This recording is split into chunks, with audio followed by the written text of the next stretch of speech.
ಕಾಂಗ್ರೆಸ್ನಲ್ಲಿ ದಾವಣಗೆರೆ ದಕ್ಷಿಣ ಕಿಚ್ಚು ಹೆಚ್ಚಾಗ್ತಾ ಇದೆ. ಕೈ ವಿರುದ್ಧ ಮುನಿಸ್ಕೊಂಡ್ರ ಮುಸ್ಲಿಮರ್. ಹಾಗಾದ್ರೆ ಕಾಂಗ್ರೆಸ್ನಲ್ಲಿ ದಾವಣಗೆರೆ ದಕ್ಷಿಣದ ಕಿಚ್ಚು ದಿನದಿಂದ ದಿನಕ್ಕೆ ಹೆಚ್ಚಾಗ್ತಾ ಇದೆ. ಕೈ ವಿರುದ್ಧ ಮುನಿಸ್ಕೊಂಡ್ರ ಮುಸ್ಲಿಮರು. ಮುಸ್ಲಿಂ ನಾಯಕರ ವಿರುದ್ಧದ ಕ್ರಮಕ್ಕೆ ಬೇಸರಗೊಂಡಿದ್ದಾರ. ಜಬ್ಬಾರ್ ನಸೀರ್ ವಿರುದ್ಧ ಕ್ರಮಕ್ಕೆ ಅಸಮಾಧಾನ. ಸಚಿವ ಜಮೀರ್ ಬೆನ್ನಿಗೆ ಅಹ್ಮದ್ ನಿಂತ ಸಿಎಂ ಆಪ್ತರು. ಜಮೀರ್ ವಿರುದ್ಧ ಷಡ್ಯಂತ್ರಕ್ಕೆ ಸಿಡಿದ ಸಿದ್ದು ಪರಮಾಪ್ತರು. ಮುಸ್ಲಿಂ ನಾಯಕರ ವಿರುದ್ಧ ಕ್ರಮ ಹಿಂಪಡೆಯಲು ತಾಕೀತು. ಡಿಸಿಎಂ ಡಿಕೆಶಿ ಭೇಟಿ ಮಾಡಿ ಸಚಿವ ಜಾರಕಿಹೊಳಿ ಚರ್ಚೆ. ಮುಸ್ಲಿಮರನ್ನ ಮತ್ತೆ ಪಕ್ಷಕ್ಕೆ ಸೇರಿಸಿಕೊಳ್ಳುವಂತೆ ಆಗ್ರಹ.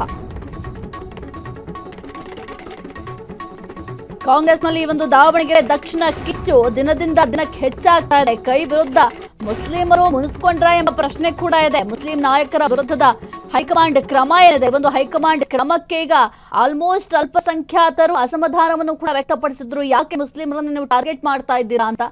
ಸದ್ಯಕ್ಕೆ ಈ ಒಂದು ವಿಚಾರಕ್ಕೆ ಸಂಬಂಧಪಟ್ಟಂತೆ ಅಲ್ಪಸಂಖ್ಯಾತರ ಮುನಿಸು ಕೂಡ ಹೆಚ್ಚಾಗಿದೆ. ಈ ಒಂದು ಮುನಿಸನ್ನ ಶಮನ ಮಾಡೋದೇ ಈಗ ದೊಡ್ಡ ತಲೆಬಿಸಿಯಾಗಿದೆ ಸಿಎಂ ಮತ್ತೆ ಡಿಸಿಎಂಗೆ. ಯಾಕೆ ಅಂತಂದ್ರೆ ಈಗ ಅಲ್ಪಸಂಖ್ಯಾತ ಮತಗಳನ್ನ ತಮ್ಮ ಬಳಿ ಉಳಿಸ್ಕೊಳ್ಬೇಕು ಅಂತಂದ್ರೆ ಅಲ್ಪಸಂಖ್ಯಾತರ ಬೆಂಬಲ ಬೇಕೇ ಬೇಕು. ಅಲ್ಪಸಂಖ್ಯಾತರ ಈ ಒಂದು ಮುನಿಸನ್ನ ಯಾವ ರೀತಿ ಸರಿಪಡಿಸ್ತಾರೆ ಅನ್ನೋದು ಸದ್ಯಕ್ಕಿರುವಂತಹ ಪ್ರಶ್ನೆ. ಜೊತೆಗೆ ಹೈಕಮಾಂಡ್ಗೆ ಏನಾದ್ರೂ ಈ ಒಂದು ವಿಚಾರಕ್ಕೆ ಸಂಬಂಧಪಟ್ಟಂತೆ ಮನವರಿಕೆ ಮಾಡ್ತಾರಾ? ಇಷ್ಟೆಲ್ಲ ಬೆಳವಣಿಗೆಗಳಾಗ್ತಾರೆ. ಇಂತಹ ಸಂದರ್ಭದಲ್ಲಿ ನೀವು ಏನಾದ್ರೂ ಇದೇ ರೀತಿಯ ಕ್ರಮವನ್ನ ಜರುಗಿಸ್ತಾ ಹೋದ್ರೆ ಮುಂದಿನ ದಿನಗಳಲ್ಲಿ ನಾವು ಗೆಲ್ಲೋದು ಬಹಳ ಕಷ್ಟ ಆಗುತ್ತೆ. ಜೊತೆಗೆ ಈಗ ದಾವಣಗೆರೆ ದಕ್ಷಿಣ ಕ್ಷೇತ್ರವನ್ನು ನಾವು ಗಮನಿಸ್ತಾ ಹೋದ್ರೆ ಈ ಒಂದು ದಾವಣಗೆರೆ ದಕ್ಷಿಣ ಕ್ಷೇತ್ರದಲ್ಲಿ ಅಲ್ಪಸಂಖ್ಯಾತರ ಮತಗಳು ಹೆಚ್ಚಾಗಿದ್ದಾವೆ. ಜೊತೆಗೆ 80,000 ಮತಗಳು ಈಗ ಒಂದು ದಾವಣಗೆರೆ ದಕ್ಷಿಣ ಕ್ಷೇತ್ರದಲ್ಲಿದ್ದಾವೆ. ಜೊತೆಗೆ ದಾವಣಗೆರೆ ದಕ್ಷಿಣ ಕ್ಷೇತ್ರದಲ್ಲಿ ಮುಸ್ಲಿಮರಾದ ನಂತರ ಲಿಂಗಾಯತ ಮತಗಳು ಕೂಡ ಒಂದು ನಿರ್ಣಾಯಕ ಮತಗಳಾಗಿದ್ದಾವೆ. ಅಂದ್ರೆ ಸುಮಾರು 35,000 ವೋಟ್ಗಳಿದ್ದಾವೆ. ಹಾಗಾಗಿ ಈಗ ನಿರ್ಣಾಯಕ ಮತ ಮುಸ್ಲಿಮರಾಗಿರೋದ್ರಿಂದ ಕೆಲವೊಂದು ಕ್ಷೇತ್ರದಲ್ಲಿ ಇದೇ ರೀತಿ ಇರುತ್ತೆ. ನಿರ್ಣಾಯಕ ಮತಗಳು ಮುಸ್ಲಿಮರದಾಗಿರುತ್ತೆ. ಈಗ ಒಂದು ವೇಳೆ ಅಲ್ಪಸಂಖ್ಯಾತರು ಮುನಿಸ್ಕೊಂಡ್ರೆ ಅಷ್ಟು ವೋಟ್ಗಳು ಹೋಗುತ್ತೆ.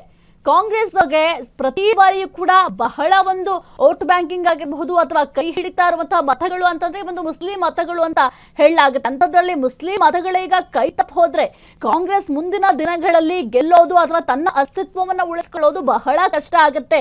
ಈಗ ಹೈಕಮಾಂಡ್ ಯಾವ ನಿರ್ಧಾರವನ್ನ ತೆಗೆದುಕೊಳ್ತಾ ಇದೆ ಆ ಒಂದು ನಿರ್ಧಾರಗಳನ್ನ ಹಿಂದೆ ಸರಿಲೇಬೇಕು ಅಂತ ಸದ್ಯಕ್ಕೆ ಕೆಲವೊಂದಿಷ್ಟು ಅಲ್ಪಸಂಖ್ಯಾತ ನಾಯಕರು ಸಿಎಂ ಮತ್ತೆ ಡಿಸಿಎಂ ಬಳಿ ಹೋಗಿ ಮನವಿ ಕೂಡ ಮಾಡ್ಕೊಂಡಿದ್ರು. ಜೊತೆಗೆ ಇನ್ನು ಮುಸ್ಲಿಂ ನಾಯಕರ ವಿರುದ್ಧ ಕ್ರಮವನ್ನ ಹಿಂಪಡಿಬೇಕು ಅಂತ ತಾಕೀತ್ ಕೂಡ ಮಾಡಿದ್ರು. ಇನ್ನು ಡಿಸಿಎಂ ಡಿಕೆ ಶಿವಕುಮಾರ್ ಅವರನ್ನು ಕೂಡ ಸಚಿವ ಜಾರಕಿಹೊಳಿ ಅವರು ಭೇಟಿಯನ್ನ ಮಾಡಿ ಚರ್ಚೆ ಕೂಡ ಮಾಡಿದ್ರು.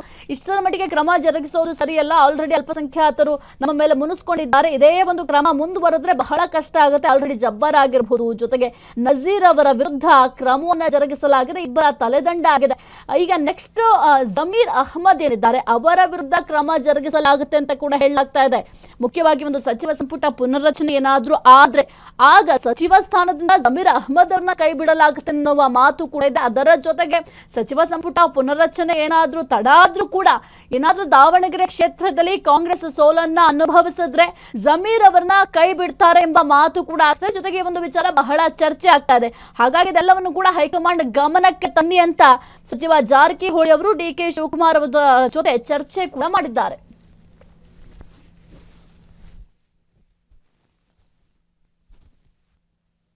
ಕ್ಷಣ ಕ್ಷಣದ ಸುದ್ದಿಗಳಿಗಾಗಿ ಫ್ರೀಡಂ ಟಿವಿ ಸಬ್ಸ್ಕ್ರೈಬ್ ಮಾಡಿ, ಲೈಕ್ ಮಾಡಿ ಹಾಗೂ ಫಾಲೋ ಮಾಡಿ. ಹೊಸ ಸುದ್ದಿಗಳ ನೋಟಿಫಿಕೇಶನ್ಗಾಗಿ ಬೆಲ್ ಐಕಾನ್ ಮೇಲೆ ಕ್ಲಿಕ್ ಮಾಡಿ.